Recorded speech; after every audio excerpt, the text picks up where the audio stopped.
hoy pasan a ser los olvidados, me refiero a los jubilados y pensionados, jubilados de la mínima y los que no son de la mínima que tampoco la están pasando bien. Juan Carlos Juárez es abogado previsionalista. ¿Qué tal, doctor? ¿Cómo va? Buenas tardes, Eduardo Bataglia aquí.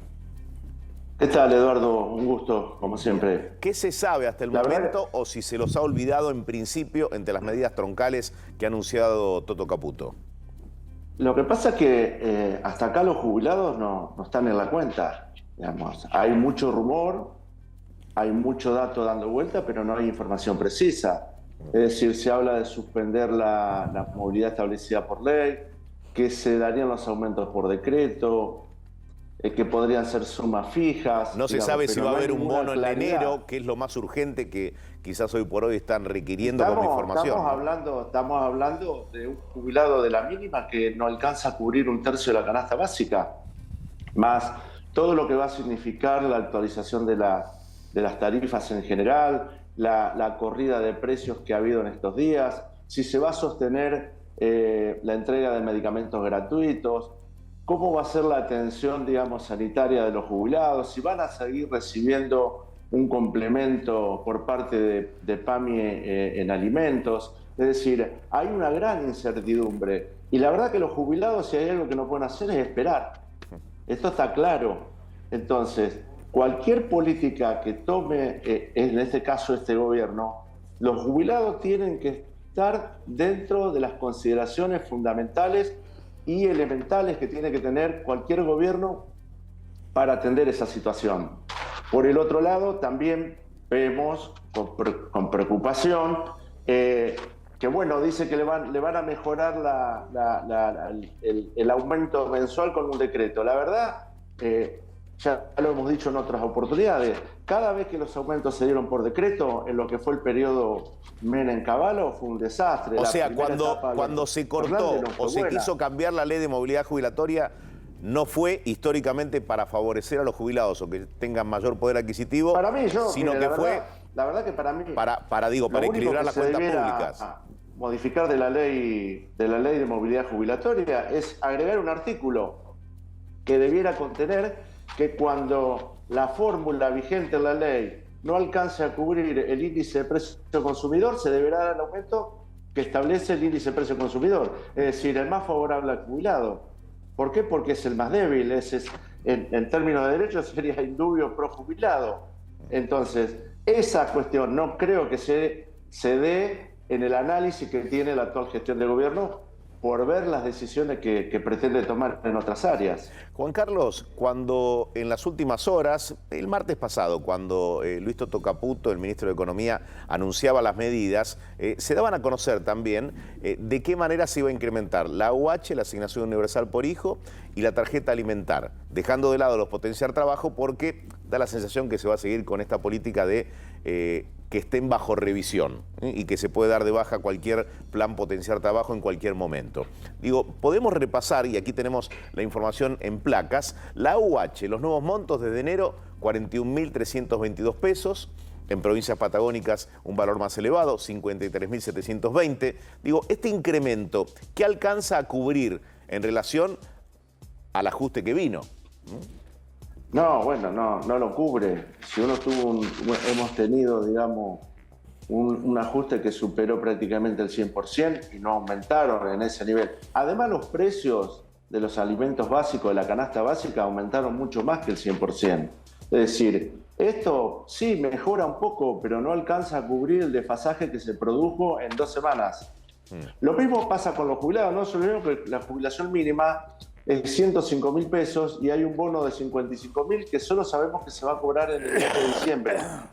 No sabemos qué va a pasar en ahora enero. Ahora el gobierno, según me consta, estaría analizando alguna manera de mejorar esos 105.000 pesos para el mes de enero, porque, digamos, el haber quedaría completamente debilitado ya sin el aguinaldo y sin ese bono al que hace referencia, Juan Carlos. Exactamente, porque además la ley vigente de movilidad jubilatoria establece que el próximo aumento sería en marzo. En marzo, una por eternidad. Por eso el anterior gobierno que venía a la baja con el aumento de los jubilados, estableció el mecanismo de los bonos, que los bonos tendrían que haber sido todos incorporados en forma definitiva. Esto lo sostengo porque lo dije antes y lo sostengo hoy. Y además debieron ser de carácter general para todos los jubilados y pensionados. ¿Por qué? Porque hubo una depreciación muy importante. Ahora, de los Juan Carlos, ingresos. perdón, hay que reconocer que los bonos son el admitir que fracasó la ley de movilidad jubilatoria. Es decir, de alguna manera se está trabajando con bonos para compensar que la ley de movilidad jubilatoria no alcanza a compensar a los jubilados ante una inflación alta. Exactamente, porque la fórmula de la ley de movilidad jubilatoria contemplaba el nivel de recaudación y el nivel el promedio de los salarios formales. Y eso quedó totalmente desfasado frente al proceso inflacionario. Por eso también siempre he sostenido la necesidad de que el piso de los aumentos para las jubilaciones era la inflación. Ese debió ser el mecanismo que debió tener esta ley que actualmente está vigente. Es decir, los jubilados en lo que va de este año han perdido más del 40% del ingreso en general. O sea, un jubilado según tus números, un jubilado hoy compra un 40% menos o puede comprar un 40% exactamente, menos. Un 30% menos. Compra de la canasta básica, ya diría que está más cerca del 25% que del 30%, porque la canasta básica está más o menos en el orden de los casi 400.000 pesos. Entonces, con 105.000 pesos la mínima, cubre un 25% de lo que necesita para una canasta básica. No estamos hablando de esparcimiento. Ahora, Juan Carlos, disculpa, más allá de lo que proponga el gobierno, que es interrumpir la vigencia de la ley de movilidad jubilatoria, ¿cuál sería la receta? Digo, vos como especialista en temas previsionales, ¿cuál sería la receta en un sistema que está desequilibrado también, ¿no? Por la cantidad de aportantes que tenés, por cantidad de jubilados que cobran. Para tomar el tema de manera integral y de manera estructural, lo primero que tenemos que hacer es incorporar ese 50% de los trabajadores que hoy trabaja y no aporta. ¿Cómo, Juan Carlos? Porque ahí tenemos un volumen de ingreso económico muy importante. Y por el otro lado, convengamos que cada uno de esos trabajadores que no está formalmente inscrito deja de aportar un 27% de sus ingresos para el sistema previsional, porque es el 11% del trabajador y el 16% del empleador. Pero además, como las jubilaciones en la Argentina se pagan con parte de la recaudación fiscal, hay una economía del 43% aproximadamente en la Argentina que no está registrada, que no hace ningún tipo de aportes, que vendría a mejorar no solo el ingreso de los jubilados, sino el ingreso en general para cubrir las necesidades del Estado. Eso debiera ser. Y en una situación como la que estamos viviendo, el piso del aumento tiene que ser la inflación, como ocurre en otros países. No estoy tampoco descubriendo la pólvora. Tiene que ver, el artículo 14 bis de la Constitución Nacional es muy clarito. Habla de la progresividad del ingreso en materia de seguridad social. ¿Qué es la progresividad? Es mantener actualizados los ingresos de los jubilados y los pensionados y los derechos protectorios.